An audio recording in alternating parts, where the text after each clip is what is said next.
Hello, bonsoir Myriam. Bonsoir Raphaël. Et la polémique se poursuit autour du sort de Stéphane Richard. Va-t-il rester patron d'Orange après sa mise en examen dans l'affaire Tapis Crédit Lyonnais? Le gouvernement ce soir botte en touche. Voilà, pas de directive claire, on va dire. De toute façon, c'est le conseil d'administration d'Orange qui va en décider. Il n'y a toujours pas de date fixée. C'est le président du conseil d'administration qui fixe les dates du conseil et ce président n'est autre que Stéphane Richard. Mais aujourd'hui, on entendait parler du début de la semaine prochaine pour ce conseil d'administration où l'État va être un acteur très important puisqu'il a 27% du capital de France Télécom, il ne faut pas l'oublier. Et la dernière déclaration en date d'un membre du gouvernement, c'est celle de Fleur Pellerin, la ministre à l'économie numérique, qui s'est contentée de dire que le maintien de Stéphane Richard à la tête d'Orange était posé, la question était posée. Écoutez la ministre. Qui prime avant tout, c'est l'entreprise Orange. Ce sont les 170 000 salariés d'Orange, les hommes et les femmes qui travaillent pour déployer la fibre, pour déployer la 4G pour nos concitoyens. Et je crois que toutes les décisions qui seront prises dans les jours qui viennent devront être prises dans l'intérêt de l'entreprise uniquement. Et du côté du titre, Raphaël, c'est le calme plat. Pas de secousse, pas de chute du titre France Télécom. Stéphane Richard, lui, semble soutenu quand même par une bonne partie des salariés. Les syndicats sont plus divisés. Le patronat aussi le soutient en disant qu'il faut respecter la présomption d'innocence. Après la grève dans l'aérien, en France, cette fois, c'est au tour des cheminots de laisser des milliers de voyageurs à quai. Voilà, avec en moyenne en France 4 TGV sur 10 qui circulaient aujourd'hui. Pour les voyages internationaux, pas de conséquences, que ce soit sur l'Eurostar, sur le Thalys ou sur l'Aléo qui vous emmène de France en Allemagne. Il n'y a pas eu d'annulation. Les cheminots, ils protestent contre la réforme du rail en France et ils y voient, une fois de plus, la main de la Commission européenne qui ne se fait pas que des amis en Europe et ils soupçonnent une privatisation future du secteur du rail. Peggy Bruguière nous en dit plus. Le réseau ferroviaire aujourd'hui, c'est 2 entreprises publiques. D'un côté, RFF, Réseau Ferré de France, chargé d'entretenir les voies. De l'autre, la SNCF, qui s'occupe de faire rouler les trains et de vendre les billets.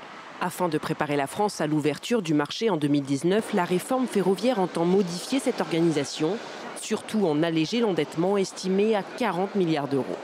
Réseau Ferré de France gère les infrastructures. Il est plombé par une dette de 32 milliards d'euros. La SNCF, qui regroupe les conducteurs, les techniciens et les commerciaux, est endettée à 8 milliards d'euros. La réforme prévoit de créer une holding de tête, un EPIC, un établissement public industriel et commercial qui coordonnerait les infrastructures et les exploitants.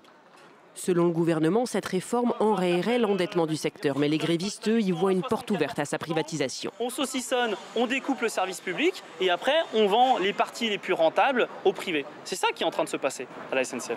Le ministre du Transport assure au contraire qu'il s'agit de rendre l'entreprise publique plus performante. Nous saurons que ceux qui gèrent les infrastructures seront en discussion, en dialogue, en proximité avec ceux qui les utilisent, ce qui est quand même finalement une bonne idée.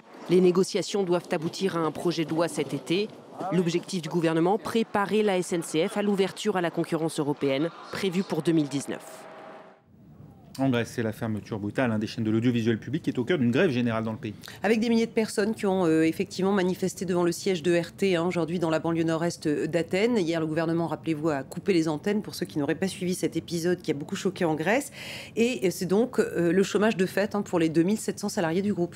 Voilà, qui ne va pas évidemment aller améliorer les chiffres du chômage en Grèce. On a eu les chiffres du premier trimestre et c'est un nouveau record. 27,4% de la population active grecque est au chômage. Au premier trimestre, c'est presque 5 points de plus qu'il y a un an à la même période. Conséquence, de plus en plus de Grecs décident d'émigrer selon un rapport de l'OCDE.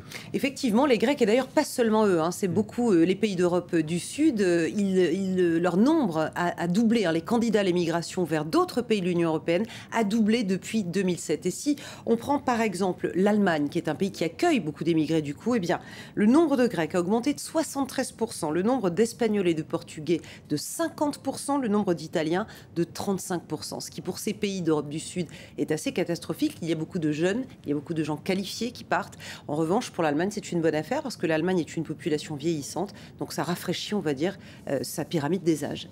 Les marchés européens, eux, terminent en ordre dispersé ce soir, Myriam. Oui, ils ont été boostés à la hausse par de bons chiffres en provenance des États-Unis, notamment le rebond de la vente au détail. Mais il reste inquiet sur la vigueur de l'activité mondiale. Regardez, Paris prend 0,11%, Londres termine à l'équilibre, plus 0,08%, Francfort a perdu 0,59%. Puis enfin, une nouvelle étape dans la guerre commerciale entre l'Europe et la Chine.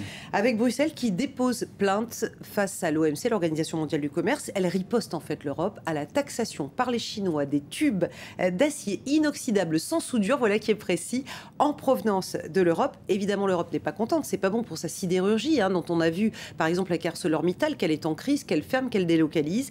Et donc c'est aussi la suite du début, si j'ose dire, c'est-à-dire du fait que Bruxelles, elle, a annoncé la taxation des panneaux solaires chinois, elle accuse en fait l'industrie chinoise de dumping et de subvention, donc en exportant à bas prix vers l'Europe. Merci Myriam Mascarello, c'était l'économie.